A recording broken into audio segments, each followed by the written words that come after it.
Hello नमस्कार दोस्तों, आपका स्वागत है द सक्सेस एकेडमी में। आज हम पढ़ेंगे मध्यकालीन भारतीय इतिहास के 55 महत्वपूर्ण एमसीक्यूज जो कि यूपी पीसीएस से लेकर UPSI, UP constable, triple SC, UP railway और तमाम यूपी बीडीओ जैसे का हर कॉम्पिटिटिव एग्जामों में जो प्रश्न ज़्यादातर आते हैं मध्यकालीन इतिहास से, वह सभी प्रश्न इसमें मैंने शामिल किए हैं। ये सभी प्रश्न बहुत ही महत्वपूर्ण प्रश्न हैं। चलिए शुरू करते हैं दिल्ली सल्तनत से। प्रश्न नंबर आपका पहला है, भारत में दिल्ली सल्तनत का संस्थापक कौन था? तो option A Qutubuddin Aibak, option B Iltutmish, option C Balban, option D Mohammad Ghori. तो भारत में दिल्ली सल्तनत का संस्थापक थे, वो थे ऑप्शन ए कुतुबुद्दीन ऐबक। बढ़ते हैं प्रश्न नंबर दूसरे की ओर। कुतुब मीनार की शुरुआत किसने करवाई? तो कुतुबुद्दीन ऐबक ने कुतुब मीनार की शुरुआत करवाई थी। तीसरा प्रश्न है आपके सामने, इल्तुतमिश किस वंश से था? तो इल्तुतमिश गुलाम वंश से था। प्रश्न नंबर चार, चालीसा, 40 अमीरों का समूह जिसे चालीसा कहा जाता है, ये किसने बनवाया? तो इल्तुतमिश ने यह 40 अमीरों का समूह बनवाया था। बढ़ते हैं पांचवें प्रश्न की ओर। रजिया सुल्तान किसकी पुत्री थी? रजिया सुल्तान इल्तुतमिश की पुत्री थी। प्रश्न नंबर 6 की ओर बढ़ते हैं। बलबन की नीति क्या थी? बलबन की नीति लौह एवं रक्त की नीति थी। बढ़ते हैं सातवें प्रश्न की ओर। खिलजी वंश का संस्थापक कौन था? तो खिलजी वंश का संस्थापक तो जलालुद्दीन खिलजी थे। बढ़ते हैं आठवें प्रश्न की ओर। अलाउद्दीन खिलजी का बाजार नियंत्रण किसके लिए था? तो सेना के खर्च कम करने के लिए। नौवें प्रश्न की ओर बढ़ते हैं। अलाउद्दीन खिलजी ने चित्तौड़ पर कब आक्रमण किया? तो अलाउद्दीन खिलजी ने चित्तौड़ पर 1303 ईसा में किया था। बढ़ते हैं 10वें प्रश्न की ओर। मोहम्मद बिन तुगलक ने राजधानी कहाँ स्थानांतरित की? तो मोहम्मद बिन तुगलक ने दिल्ली से दौलताबाद जो राजधानी स्थानांतरित की थी, वह की थी मोहम्मद बिन तुगलक ने। दिल्ली से दौलताबाद यह राजधानी को स्थानांतरित कर कर ले गए थे मोहम्मद बिन तुगलक। बढ़ते हैं 11वें प्रश्न की ओर। टोकन मुद्रा किसने चलाई? यह बहुत महत्वपूर्ण प्रश्न है। टोकन मुद्रा चलाई थी मोहम्मद बिन तुगलक ने। बढ़ते हैं अगले प्रश्न की ओर, 12वें प्रश्न की ओर। फिरोज शाह तुगलक ने कौन सा कर हटाया? तो फिरोज शाह तुगलक ने जजिया कुछ हद तक नरमी की, जजिया कर हटाया था। बढ़ते हैं 13वें प्रश्न की ओर। सैयद वंश का संस्थापक कौन था? तो खिरज खां सैयद वंश का संस्थापक माना जाता है। यह भी बहुत महत्वपूर्ण प्रश्न है। इसमें ज़्यादातर लोग कंफ्यूज होते हैं कि सैयद वंश का संस्थापक कौन था, और ये कभी कभार प्रश्न आ जाता है।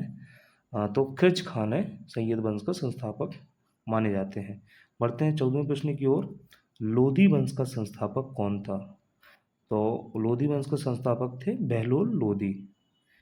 बढ़ते हैं 15वें प्रश्न की ओर। पानीपत का पहला युद्ध कब हुआ?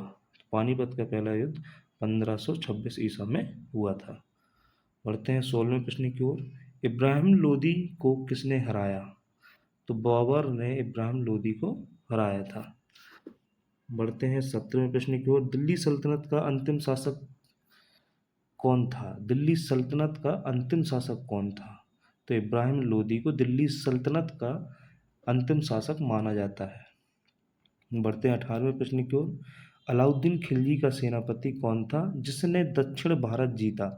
दक्षिण भारत जो जीता और अलाउद्दीन खिलजी का सेनापति था, तो वो था मलिक कफूर। बढ़ते हैं 19वें प्रश्न की ओर। दीवान ए रियासत किसके समय था? तो अलाउद्दीन खिलजी के समय दीवान ए रियासत था। तारीख ए फिरोज शाही किसने लिखी? 20वां प्रश्न है आपका। तारीख ए फिरोज शाही किसने लिखी? तो जियाउद्दीन बरनी ने तारीख ए फिरोज शाही लिखी थी। बढ़ते हैं 21वें प्रश्न की ओर, मुगल काल की ओर बढ़ते हैं। मुगल वंश का संस्थापक कौन था?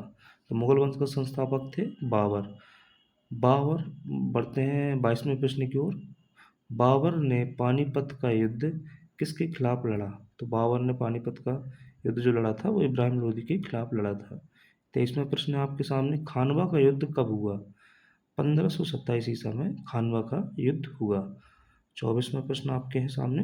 हुमायूं को किसने हराया? तो शेर शाह सूरी ने हुमायूं को हराया था। बढ़ते हैं 25वां प्रश्न है आपके सामने। शेर शाह का असली नाम क्या था? तो फरीद खान के नाम से शेर शाह सूरी को जाना जाता था।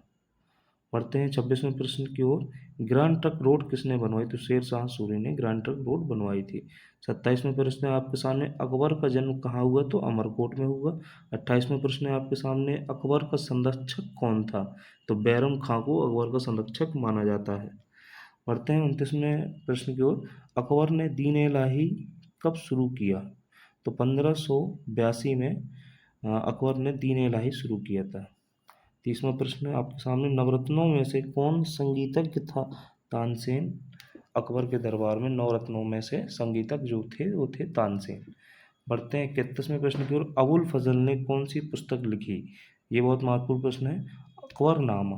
अकबरनामा पुस्तक जो लिखी है अबुल फजल ने।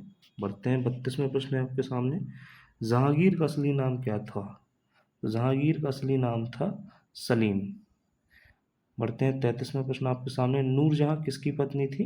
तो जहांगीर की पत्नी थी नूरजहां। 34वां प्रश्न है, शाहजहां ने ताजमहल किसके लिए बनवाया? तो मुमताज महल के लिए। 35वां प्रश्न है, ताजमहल कहाँ स्थित है? तो आगरा में। 36वां प्रश्न आपके सामने है, औरंगजेब का धार्मिक दृष्टिकोण कैसा था? तो कट्टर। 37वां प्रश्न है, जजिया कर पुनः किसने लगाया? तो औरंगजेब ने जजिया कर पुनः लगवा दिया था। और 38वां प्रश्न है आपके सामने, औरंगजेब के बाद मुगल साम्राज्य क्यों कमजोर हुआ? उत्तराधिकारियों का युद्ध होता रहा इन लोगों के बीच में। बढ़ते हैं 39वें प्रश्न की ओर। पानीपत का तीसरा युद्ध कब हुआ? तो 1761 में पानीपत का युद्ध हुआ था। बढ़ते हैं 40वें प्रश्न की ओर। बहादुर शाह जफर कौन था? तो बहादुर शाह जफर अंतिम मुगल शासक थे जो, वह बहादुर शाह जफर थे। बढ़ते हैं 41वें प्रश्न है आपके सामने, मनसबदारी प्रथा किसने शुरू की? तो मनसबदारी प्रथा जो शुरू की गई थी वह की गई थी अकबर के द्वारा, मनसबदारी प्रथा लागू की गई थी। बढ़ते हैं 42वां प्रश्न है आपके सामने, अकबर के समय भूमि माप किसने किया? तो राजा डोडरमल के द्वारा भूमि माप करवाया गया था। 43वां प्रश्न आपके सामने है, इलाही संबंध किसने शुरू किया? तो इलाही संबंध जो शुरू किया गया था वो अकबर के समय पे किया गया था, अकबर के शासनकाल में। बढ़ते हैं 44वां प्रश्न आपके सामने है, जहांगीर के दरबार में अंग्रेज कौन आया था? तो सर थॉमस रो जहांगीर के दरबार में आए थे।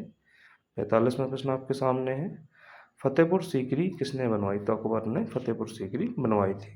अब बढ़ते हैं भक्ति और सूफी आंदोलन के महत्वपूर्ण प्रश्न है। 46वां प्रश्न आपके सामने, भक्ति आंदोलन का प्रारंभ किसने किया? तो रामानुजाचार दक्षिण भारत। भक्ति आंदोलन का प्रारंभ किया गया था रामानुजाचार्य द्वारा।